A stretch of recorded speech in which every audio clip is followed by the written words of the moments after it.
Саламатсыздарбы, урматтуу телекөрүүчүлөр, назарыңыздарда кайрадан мектеп окуучуларынын билим таймашы аттуу телетаймашы. Сиздер менен студияда Зыягүл Камалова. Бүгүнкү көрсөтүүгө Ноокат районундагы Мырзагапаров аттындагы Жөндөмдүү балдарын жатак гимназиясынын эң мыкты окуган 6 окуучусу келип, өз ара күч сынашкан турушат. Анда урматтуу телекөрүүчүлөр, мен сиздерди ошол окуучулар менен тааныштырып өтөйүн. Замирбек кызы Айзирек. Мен Замирбек кызы Айзирек. Учурда Мырзагапаров атындагы Жөндөмдүү балдар жатак гимназиясынын 11 классынын окуучусумун. Мен бул жерге өзүмдүн күчүмдү сынаганы келдим. Досторума ийгилик каалайм. Сайзикрамова Айжамал. Саламатсыздарбы, менин атым Сайзикрамова Айжамал. Мырзагапаров жатак гимназиясынын 11 классынын окуучусумун. Кыздаштарыма ийгилик каалайм. Азимбек кызы Анжелика. Саламатсыздарбы, менин аты жөнүм Анжелика Азимбек кызы. Мен Мырзагапаров гимназиясынын 11 классынын окуучусумун. Өзүм менен бирге келген досторума жана өзүмө ийгилик каалайм. Турсунбаева Ширин. Мен Ширин Турсунбаева, Мырзагапаров атындагы Жөндөмдүү балдар жатак гимназиясынын 11 классынын окуучусумун. Бардык досторума ийгилик каалап атам. Акыева Гүлүмкан. Мен Акыева Гүлүмкан, Мырзагапаров атындагы Жөндөмдүү балдар жатак гимназиясынын окуучусу боломун, 11 класстын окуучусу боломун. Мен жолдошторума ийгилик каалаймын. Исматилла уулу Байсалбек. Саламатсыздарбы, мен Исматилла уулу Байсалбек, Мырзагапаров атындагы Жөндөмдүү балдар жатак гимназиясынын 11 класстын окуучусумун. Катышуучуларга ийгилик. Рахмат. Биз дагы ар бир окуучуга, ар бир катышуучуга ийгиликтерди каалайбыз. Анда урматтуу телекөрүүчүлөр, назарыңыздарда биринчи тур.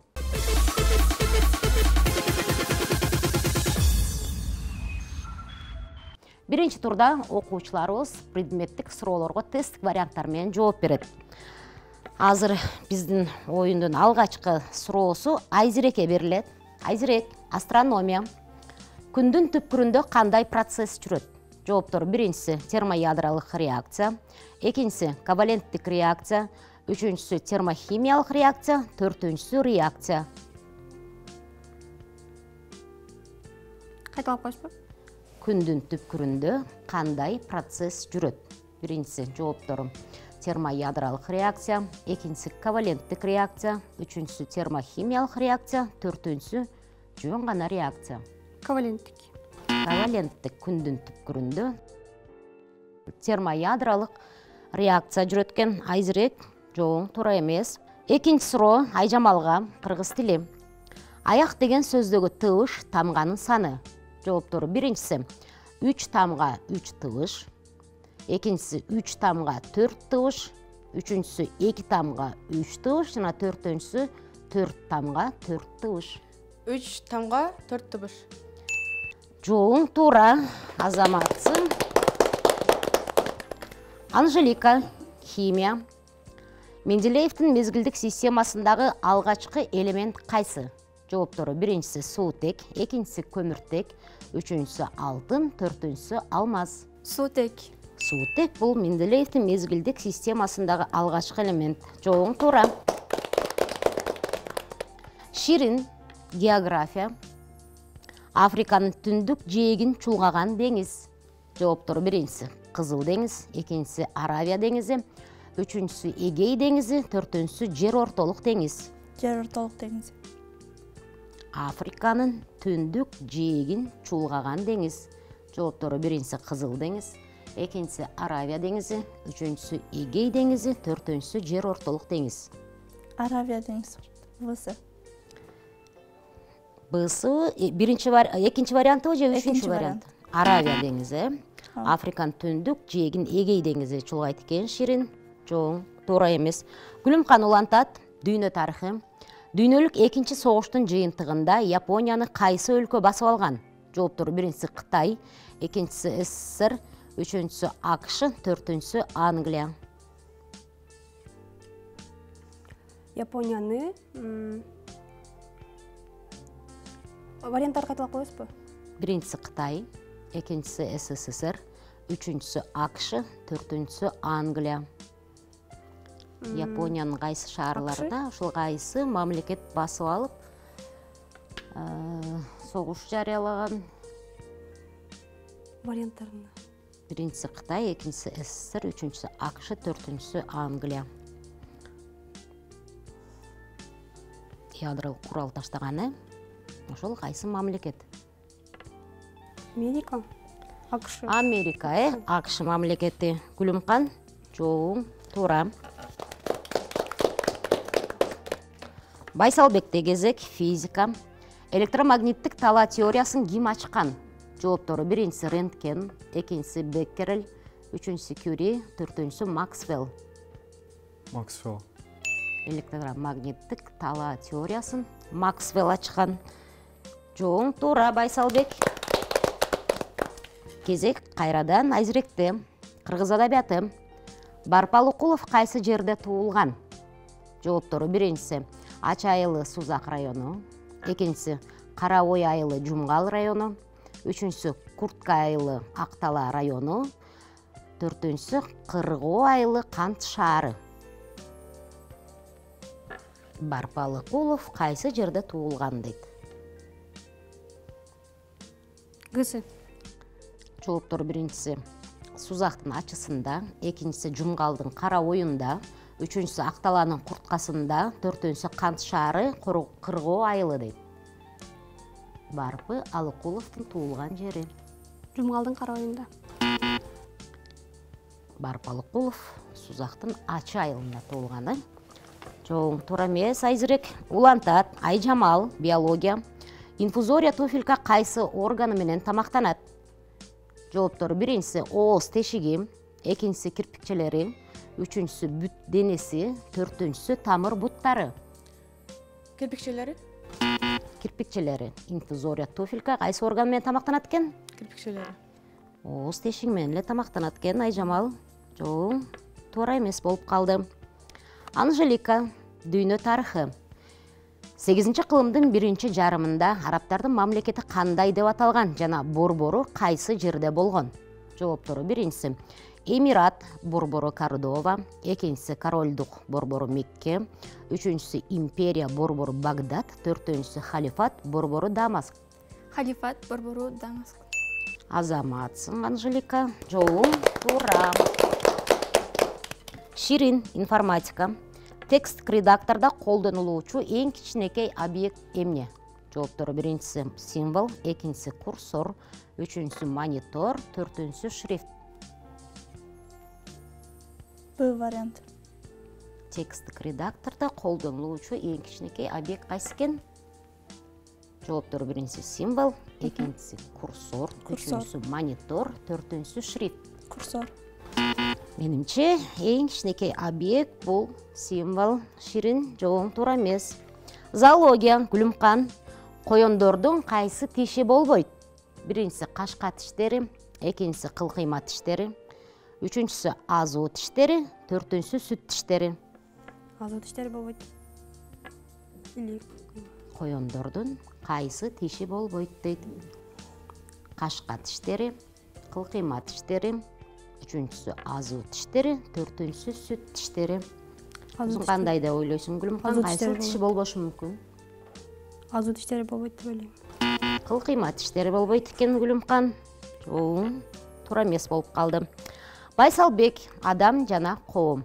Кыргыз Республикасында мамлекеттик бийликтин булагы бул эмне? Биринчиси президент, экинчиси жогорку кеңештин депутаттары, үчүнчүсү жергиликтүү мамлекеттик администрация, төртүнчүсү жалпы эл.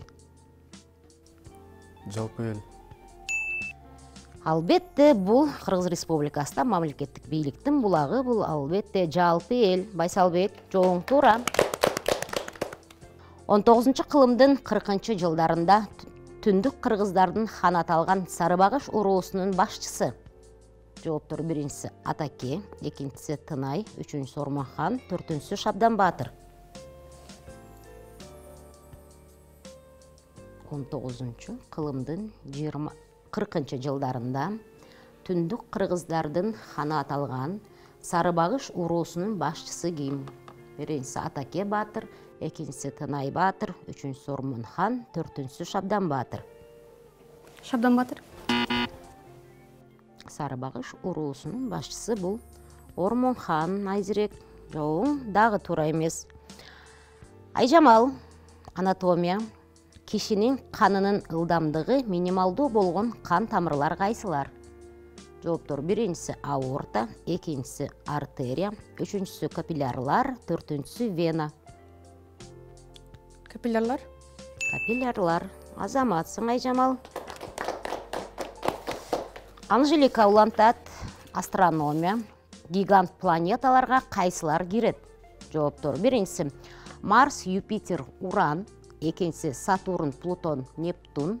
Үчүнчүсү Юпитер, Сатурн, Уран, Нептун. Төртүнчүсү Сатурн, Плутон. Б вариантын кайталап коесузбу? Биринчиси жалпы эле жоопторун кайталап коеюн. Биринчиси Марс, Юпитер, Уран. Экинчиси Сатурн, Плутон, Нептун. Үчүнчүсү Юпитер, Сатурн, Уран, Нептун. Төртүнчүсү Сатурн, Плутон.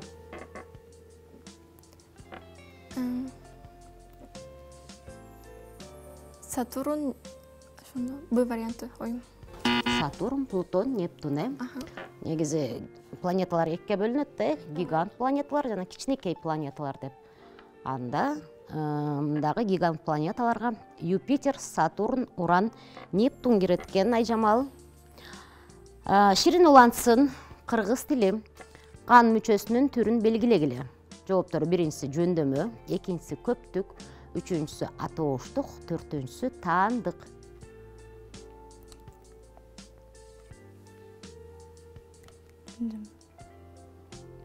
Суроону кайталайм. Кан мүчөсүнүн түрүн белгилегиле. Биринчиси жөндөмө, экинчиси көптүк, үчүнчүсү атооштук, төртүнчүсү таандык. Атооштук. Атооштук. Жооң туура, Ширин. Гүлүмкан. География. Башталгыч меридиан жана экватор кесип өткөн материк кайсы? Жооптор: биринчиси Австралия, экинчиси Африка, үчүнчүсү Евразия, төртүнчүсү Түндүк Америка. Австралия. Башталгыч меридиан жана экватор кесип өткөн материк кайсыл дейт? Биринчиси Австралия, экинчиси Африка, үчүнчүсү Евразия, төртүнчүсү Түндүк Америка. Кайсыл экен? Африка. Африка басып өтөт да. Жооң туура, Гүлүмкан. Байсалбек. Химия. Эң чоң метеорит кайсыл? Биринчиси Паллада, экинчиси Церера, үчүнчүсү Беста, төртүнчүсү Вилламет.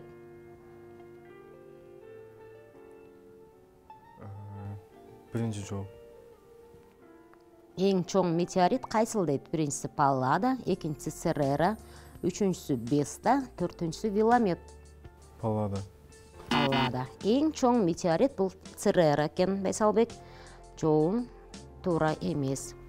Анда кезек кайрадан эле Айзереке келди. Айзереке мен суроо берердин алдындан Айзерек тууралуу башка маалыматтарды алгым келет. Ушул мектебиңердин аты Мырзагапаров атындагы жөндөмдүү балдардын жатак гимназиясы дейт, Аты дагы өзгөчө, ал жерде жөндөмдүү балдар окуйт экен, менимче туурабы? Ошол мектебиң тууралуу айтып берсең.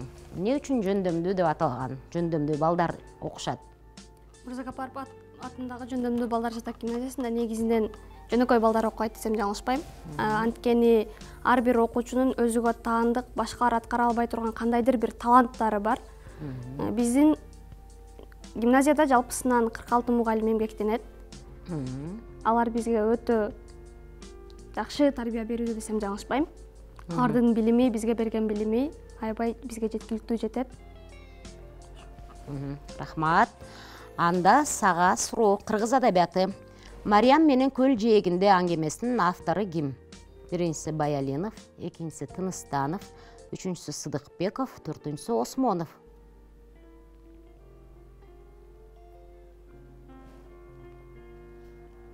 Суроону кайталайм. Мариям менен көл жээгинде аңгемесинин автору: биринчиси Баялинов, экинчиси Тыныстанов, үчүнчүсү Сыдыкбеков, төртүнчүсү Осмонов. Сыдыкбеков. Сыдыкбеков. Мариям менен көл жээгинде деген аңгеменин автору Касым Тыныстанов. Жооң туура эмес, Айзерек. Айжамал. Айжамал азыр Айзеректин айткандарын улап айтсын. Азыр Айжамал, Айзерек айтты да, биздин мектепте бир өзгөчө жөндөмү бар, ар бир баланын өзүнчө бир жөндөмү бар балдар деп атат да. Ошол мектепте силер ошо жөндөмдүү балдар областтык, республикалык деңгээлдерге чейин катышып жүргөн кандай иш-чаралар өтөт мектепте? Жакында эле өтө белгилүү болгондой, Милициянын жашташтору боюнча Шумкар командабыз республикадан биринчи орунду алып келишти. Жана көптөгөн сыйлыктарга ээ болушту десем. Жана да ал эле эмес, Нокат району боюнча 216 ЖРТдан эң жогорку бала алышты. Азаматсыңар. Анда Айжамал сага суроо. Биология. Шапалактуулар кайсы органоидтери менен башка жөнөкөйлүүлөрдөн айырмаланат? Биринчиси жооптору ядросы, экинчиси лизосомалары, үчүнчүсү хлоропласттар, төртүнчүсү римосомалар. Кайталап коесузбу? Шапалактуулар классы кайсы органоидтери менен башка жөнөкөйлүүлөрдөн айырмаланат? Жооптору биринчиси ядро, экинчиси лизосомалар, үчүнчүсү хлоропласттар, төртүнчүсү рибосомалар. Б варианты. Лизосомалар менен айырмаланат. Ушундай? Ооба. Лизосомалар эмес, хлоропласттар менен айырмаланат экен. Айжамал жооңтор эмес болуп калды. Анжеликага кезек беребиз. Анжелика ошол жакында өткөн ЖРТ боюнча айтсынчы, жалпы республикалык тестирлөөдө өзүң канча упайга ээ болдуң? Эми ошол алган упайың сага келечекке кандай таасирин тийгизиши мүмкүн?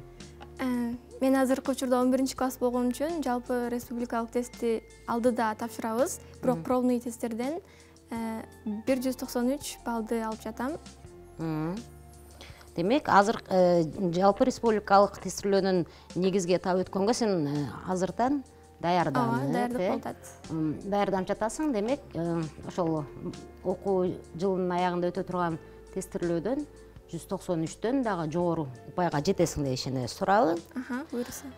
Анда сага суроо. Биринчиси, дүйнө тарыхы. Бириккен Араб Республикасын кайсы өлкөлөр түзгөн?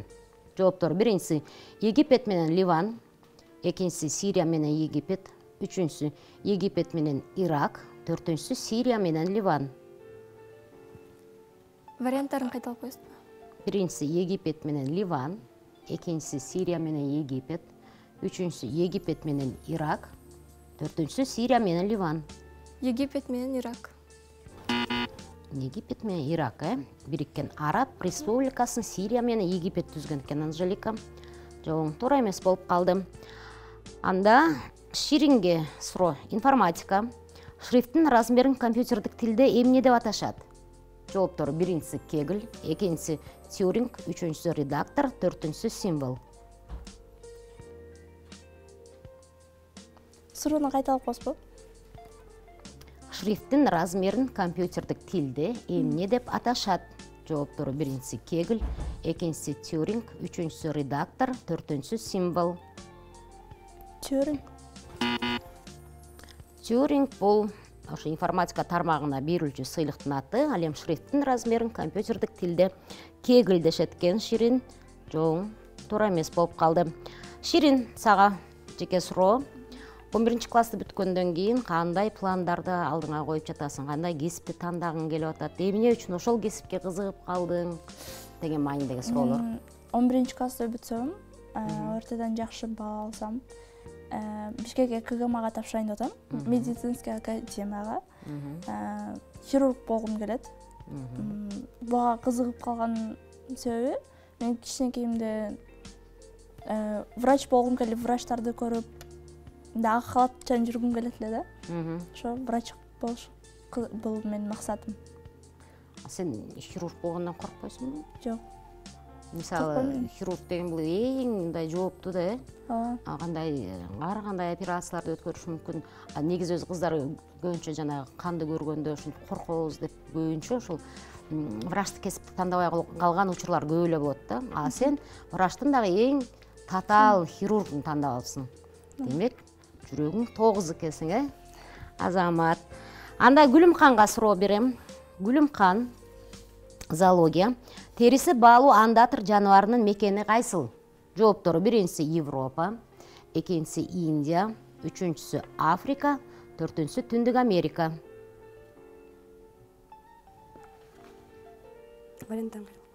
Териси баалуу андатыр жаныбарынын мекени кайсы? Биринчиси Европа, экинчиси Индия, үчүнчүсү Африка, төртүнчүсү Түндүк Америка. Европа. Андатырдын мекени бул Түндүк Америка экен. Гүлүмкан, жооң туура эмес. Гүлүмкан, сага чеке суроо. Азыр Шириндин кесибин уктук, келечекте тандап ала турган. А сен өзүң кандай максаттар коюп жатасың? Мен келечекке ушул 11-чи класс бүтүп алып, жакшы баа алып, ЖРТдан ошондой эле юрфакка тапшыргым келет. Болочокто юрист болгум келет. Юрист болуп, элге кызмат кылгым келет. Демек сен үй бүлөдө атаңын же апаңдын жолун жолдогон атасыңбы? Жок, же өзүм жөн гана өзүң кызыкчылыгың? өзүм Эмне үчүн ушул кесипке кызыгасың? Анткени билбейм, өзүбүздүн айлана чөйрөбүздөгү адамдарды көрүп, аларга жардам бергим келет да просто. Укугун коргоо максатында, ар бир укугун жарандын коргоо укугу негизи корголуш керек.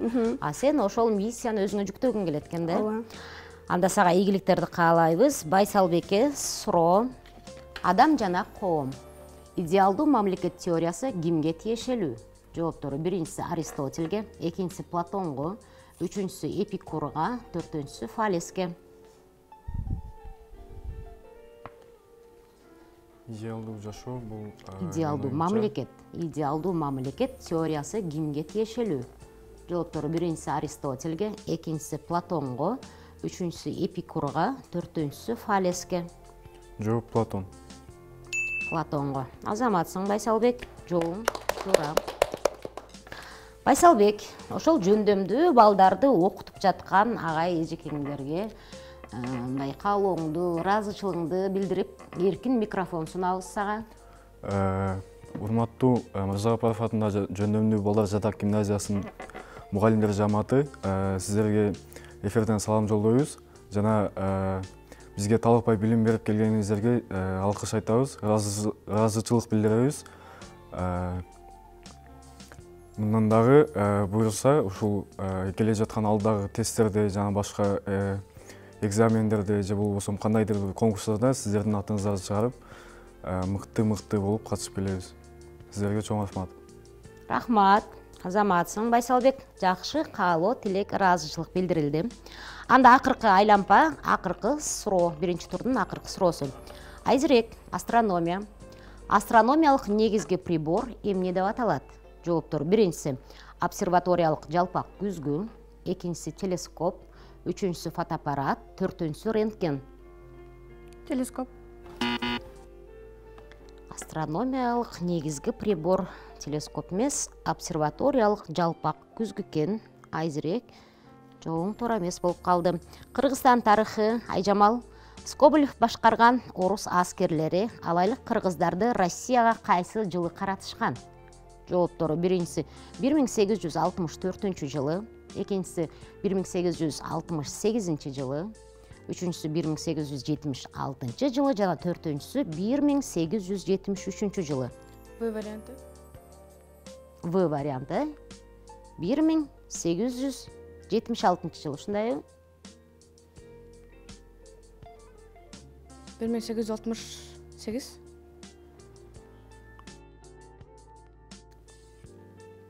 Так жоогуң кайсыл болду ошондо? 1868. Сен биринчи берген жооң туура болчу. Айжамал, тактап коеюн десем эле өзүңө ишенбей, туура эмес жоопту берип койдуң. 1876 жылы караткан экен. Анжелика. География. Түндүк Муз океанындагы деңизди тапкыла. Биринчиси Ак деңиз, экинчиси Кызыл деңиз, үчүнчүсү Балтика деңизи, төртүнчүсү Охот деңизи. Түндүк Муз океанында. Түндүк Муз океанындагы деңизди тапкыла. Биринчиси Ак деңиз, экинчиси Кызыл деңиз, үчүнчүсү Балтика деңизи, төртүнчүсү Охот деңизи. Ак деңизи. Ак деңиз бул Түндүк Муз океанындагы деңиз болуп эсептелинет. Жооң туура. Ширин суроо, анатомия. Кишинин ийин курчоосунда канча сөйүк бар? Жооптор: биринчиси 1, экинчиси 2, үчүнчүсү 3, төртүнчүсү 4 сөйүк. Сенин вариантың кайсыл? 2. Ийин курчоосунда 2 сөйүк. Кишинин ийин курчоосунда 2 сөйүк бар. 2 сөйүк бар. Азаматсың, Ширин. Жооң туура. Гүлүмкан. Зоология. Аталган сүт эмүүчүлөрдүн кайсынысы көйү жана өөрчү өзгөчөлүгү боюнча тондууларга кирет? Жооптору: биринчиси кенгуру, экинчиси өрдөк тумшук, үчүнчүсү жираф, төртүнчүсү ехидна. Көбөйүү эмесине кирет. Жираф. Жираф кирет, Азаматсың Гүлүмкан. Бул жерде окшош варианттар көп болчу, бирок туура жообун тапты. Байсалбек жыйынтыктайт кыргыз адабияты. Эпикалык жанрда атагыла. Жооптору: биринчиси элегия, экинчиси ода, үчүнчүсү повесть, төртүнчүсү комедия. Менин оюмча ода. Эпикалык жанрды атагыла дейт. Биринчиси элегия, экинчиси ода, үчүнчүсү повесть, төртүнчүсү комедия. Жооп ода. Жок, бирок эпикалык жанр ода эмес, повесть экен. Жообуң туура эмес, Байсалбек. Мына, урматтуу телекөрүүчүлөр, урматтуу окуучулар, биз биринчи туруубузду жыйынтыктап алдык. Биринчи туруубузда окуучуларыбыз канчадан упай топтошту? Айзирек тилекке каршы упай топтой албаптыр, упайы жок болуп калыптыр. Айжамал 10 упай, Анжелика 15 упай, Ширин 15 упай, Гүлүмкан 15 упай жана Байсалбек дагы 15 упайга ээ болгон. Биздин көрсөтүүбүздүн негизги эрежеси боюнча эң төмөн упай топтогон окуучу оюндан четтетилет дегенбиз. Бүгүн Айзирек ошондой болуп калды тилекке каршы. Айзирек, биз сага келип көрсөтүүбүзгө катышып бергендигиң үчүн чоң ыраазычылык билдиребиз. Ал эми келечекте сени көп ийгиликтер коштосун. Бүгүнкү иш-чарада мен өкүнбөйм деле, себеби бул менин жашоомдогу алгачкы кадамдарымдын бири десем жаңылышпайм. Мындай эфирлер, мындай иш-чаралар, мындай сыноолор али менин алдымда дагы көп болот.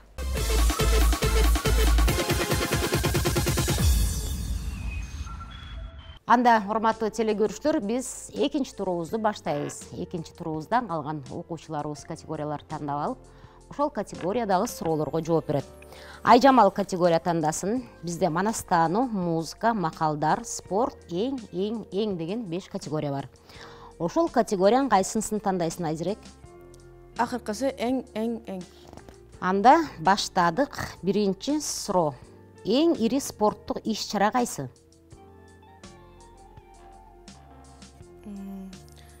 Дүйнөлүк олимпиада оюндары. Олимпиада. Азаматсың. Жообуң туура. Экинчи суроо. Эң биринчи окуу китеби кайсы? Китеп. Эң биринчи окуу китеби кайсыл китеп? Жалпысы китеп, а бирок анын аталышы кандай? Жооп жок. Алиппен окуйбуз да, биринчи класска барар менен биз алиппен окуйбуз. Кийинки суроо. Эң чоң муз бөлүгү кайсы? Айсберг. Айсберг. Кийинки суроо. Эң алгач кайсы дин пайда болгон? Буддизм. Буддизм пайда болгон. Эң тез учкан канаттуу? Бүркүт. Эң тез учкан канаттуу кайсыл экен? Шупкар. Сапсаң кушу. Азыр Айжамал өзүнүн категориясына 5 суроого жооп берди. Анжелика категория тандасын. Категория кайталап коесузбу, кандай категория? Спорт, манастануу, музыка, макалдар калды. Музыка. Музыка категориясы. Берчи мага жарым кашык музыка деген ыр саптары кимдин калемине таандык? Алыкул Осмонов. Алыкул Осмоновдун. Жообуң туура. Оркестрди таяк менен башкарган адам ким? Дирижер. Дирижер. Жообуң туура. Комуздун оозго ылайыкташтырылган бир тууганы эмне деп аталат? Ооз комуз. Ооз комуз. Жообуң туура. Токтогул Сатылганов композитор катары кайсы күүнү чыгарган? Камбархан. Жаш кыял деп берилиптир. Акыркы суроо. Мөлмөлүм деген ырдын автору? Мөлмөлүм деген ырды мындайча айтканда ким жазып чыгарган? Ким жазып анан ырдап чыккан? Барпы Алыкулов. Барпы Алыкулов. Азаматсың, Анжелика. Кийинки окуучубуз Ширин калган категориялардын бирөөсүн тандасын. Спорт, макалдар, манас таануу. Спорт. Биринчи суроо.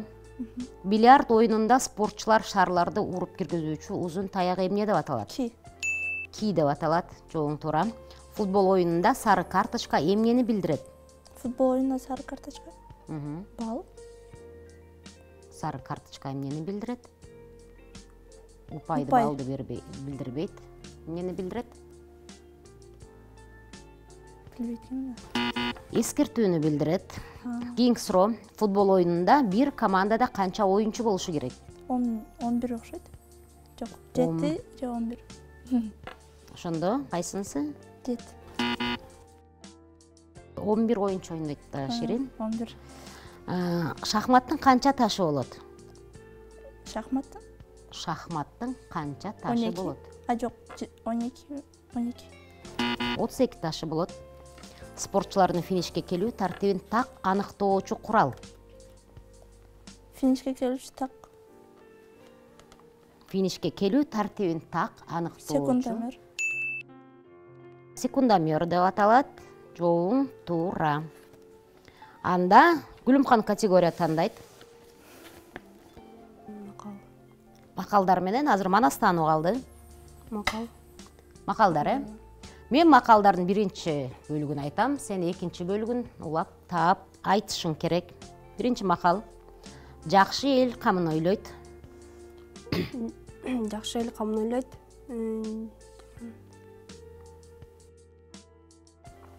Жок.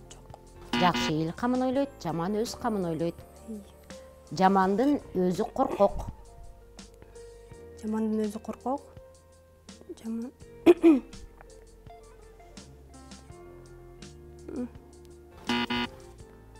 Жамандын өзү коркок, сөзү чоркок. Адам аласы ичинде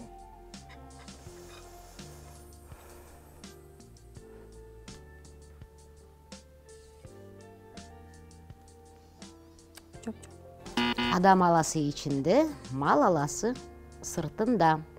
Ата даңкы менен кыз өтөт. Эл даңкы менен хан өтөт. Ата даңкы менен кыз өтөт. Жооп барбы? Жооп. Мата даңкы менен бөз өтөт. Ит күлүгүн түлкү сүйбөйт. Ит күлүгүн түлкү сүйбөйт.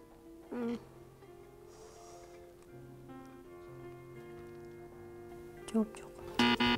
Ичи ооруган күлкү сүйбөйт. Байсалбек, сага бир эле категория калды. Манас таануу. Даярсыңбы? Биринчи суроо. Манастан кем бекен деп, манастын кайсы чоросу айтылып жүрөт? Алмамбет. Ушундай макал бар, Манастан ким кем бекен деген. Ошол ким? Ошол кайсы? Чубак. Баатыр, Чубак. Жооң туура. Каныкейдин өз ысмы ким болгон? Санира Бига. Санира Бига болгон. Кайсы баатыр кыз Манасты жеңе алган? Кыз Сайкал. Кыз Сайкал жеңген. Манас эпосундагы Манас баатырдын негизги сапатын белгиле. Эр жүрөк. Манас эпосундагы Манас баатырдын негизги сапаты кайсы? Эр жүрөктүүлүгү. Ай көлдүгү. Акыркы суроо. Семетей эпосундагы Гүлчоро кимдин уулу?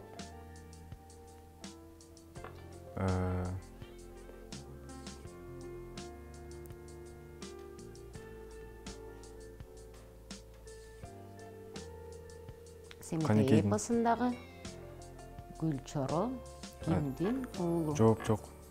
Айчүрөктүн уулу? Семетей. Семетейдин досу Гүлчоро. Ошо Гүлчоро кимдин уулу дейт? Жок. Алмамбеттин баласы да. Жооң туура эмес болуп калды. Урматтуу телекөрүүчүлөр, биз экинчи турубузду жыйынтыктадык. Экинчи турубузда Айжамал 15 упай, Анжелика 20 упай, Ширин 10 упай, Гүлүмкан упай ала албады. Байсалбек 15 упайга ээ болду. Анда биз Гүлүмканга сөз кезегин беребиз. Жана ошондой эле Гүлүмкандын келечеги кең болсун, окууларында ийгиликтер коштоп жүрсүн деген аруу тилек менен Гүлүмканды студиядан узатабыз. Мен бул сынакка катышканыма өкүнбөйм. Жана болгон күчүм менен аракет кылам. Келечектеги максатыма жетиш үчүн силерге рахмат.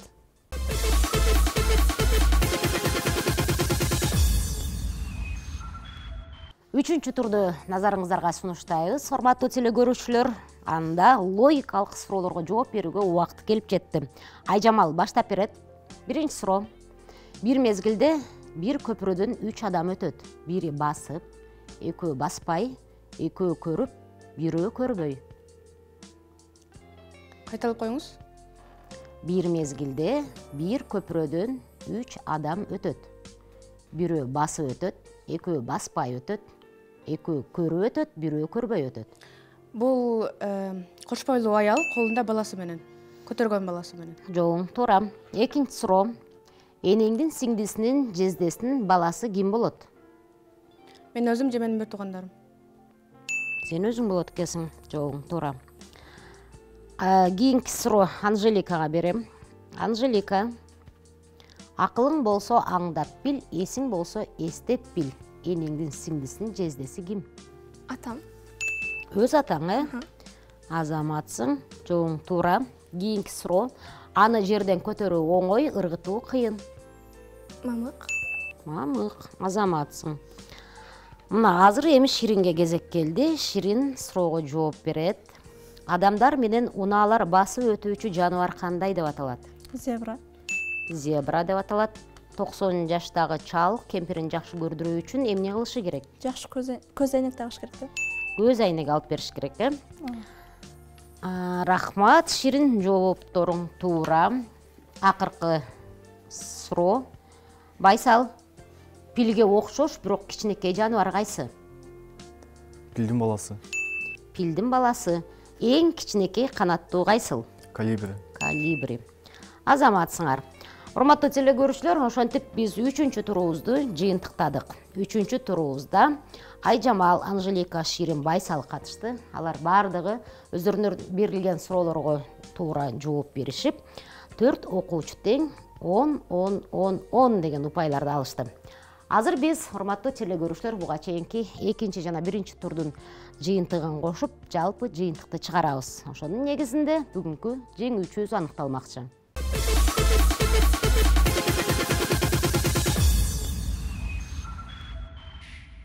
Урматтуу телекөрүүчүлөр, жалпы жыйынтыкты чыгарабыз. Жалпы жыйынтыктын негизинде Айжамал 35 упай, Анжелика 45 упай, Ширин 35 упай жана Байсал 40 упайга ээ болушту. Демек, бүгүнкү көрсөтүүдө Анжелика аттуу окуучубуз эң жогорку упай топтоп, бүгүнкү чыгарылыштын жеңүүчүсү деп аталды. Ал эми биздин Айжамал, Ширин, Байсалдар дагы аябай аракет кылышты. Тилекке каршы оюнда бир гана жеңүүчү болот экен. Анжелика жакынкы убакыттарда өтө турган райондук турга жолдомо алып, ошол райондук турга катышмакчы. Дагы Ноокат районундагы башка мектептерден тандалып алынган жеңүүчүлөр менен күч сынашышат. Анда Анжелика, сага жакшы даярдыктар болушуң каалаймын. Райондук турда дагы 1-чи орунду алат деп үмүт кылам. Ал эми Айжамал, Ширин, Байсалга бүгүнкү көрсөтүүгө келип катышып, өздөрүнүн билимдерин сынап кетишти. Мен ошого ыраазычылык билдиремин. Буюрса, силердин келечегиңер кең болот, асманыңар ачык болот деп мен терең ишенем. Бул таймаш аркылуу мен өзүмдүн билимимди өтө жакшы деңгээлде сынай алдым. Буюрса, мындан ары дагы алдыга умтулуп, жакшы жетишкендиктерге жетем деп үмүттөнөм. Бул эфирдин суроолору мага абдан жакты, абдан кызыктуу. Буга чейин мындай суроолорду эч жерден жолуктурган эмеспиз. Көрсөтүү жакшы деңгээлде болду. Ошол сиздерге рахмат. Эфирге келгениме абдан кубанычтамын. Мындай көрсөтүүлөргө дагы аракет кылам чыкканга. Анан дагы көптөгөн алдыбызда олимпиадалар бар, конкурстар бар. Аларга да бардыгына катышышка аракет кылам, жеңүүгө аракет кылам. Бул таймаш эң мыкты деңгээлде өттү десем жаңылышпайм. Ар бир таймашта бир жеңүүчү, калган жеңүүчү болот. Ошол сыңаруу бирдей жеңүүлүү болот, бирдей жеңүү болот. Бул жеңүүлөр бизге сабак болду.